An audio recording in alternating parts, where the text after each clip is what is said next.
తిరుపతి జిల్లా చంద్రగిరి నియోజకవర్గం పాకాల పంచాయతీ కార్యాలయంలో ఎంపీడీఓ వాసుదేవరావు ఆదివారం మీడియా సమావేశం నిర్వహించారు. ఈ సందర్భంగా ఆయన మాట్లాడుతూ రాష్ట ఎన్నికల సంఘం ఆదేశాలతో జిల్లా కలెక్టర్ మరియు జిల్లా పంచాయతీ అధికారి వారి ఆదేశాల మేరకు రాబోయే గ్రామ పంచాయతీ ఎన్నికల దృష్ట్యా గ్రామ పంచాయతీ కార్యాలయాల్లో 23వ తేదీ పోలింగ్ కేంద్రాల ముసాయిదా జాబితా ప్రచురణ చేశామని చెప్పారు. వీటిపై అభ్యంతరాలు ఉంటే ఈ నెల 26వ తేదీలోగా ఎంపీడీఓ కార్యాలయంలో తెలియజేస్తే వాటిని పరిశీలించి పరిష్కరిస్తామని చెప్పారు.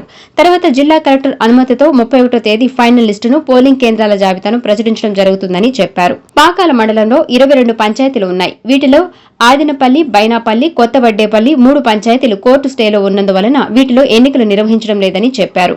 మిగిలిన 19 గ్రామ పంచాయతీలలో 192 వార్డులలో ఎన్నికలు నిర్వహించబడతాయని చెప్పారు.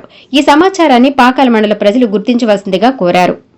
రాష్ట్ర ఎన్నికల సంఘం ఆదేశాల మేరకు శ్రీయుత జిల్లా కలెక్టర్ మరియు శ్రీయుత జిల్లా పంచాయతీ అధికారి వారి ఆదేశాల మేరకు ఈరోజు అనగా 23వ తారీఖు ఆగస్టు మనము రాబోయే గ్రామ పంచాయతీ ఎన్నికలకు పోలింగ్ బూతులని ప్రాథమికంగా గుర్తించి ఈరోజు ప్రతి గ్రామ పంచాయతీ ప్రధాన స్థావరాలకు సంబంధించిన పాఠశాల దగ్గర మరియు 2 ఇతర ప్రముఖమైనటువంటి ప్రదేశాలలో పోలింగ్ స్టేషన్ల వివరములు ప్రజల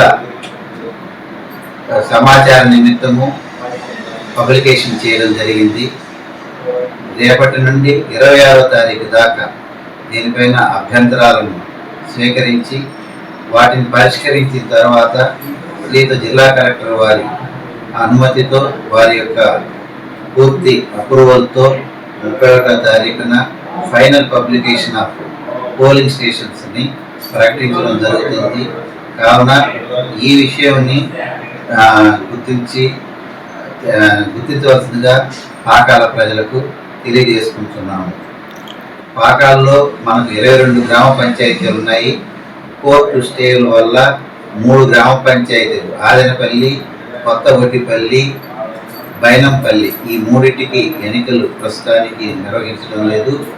మిగిలిన 19 పంచాయతీల్లో 192 వార్డులు మరియు 19 పంచాయతీ సర్పంచులకు ఎన్నికలు నిర్వహించబడతాయి.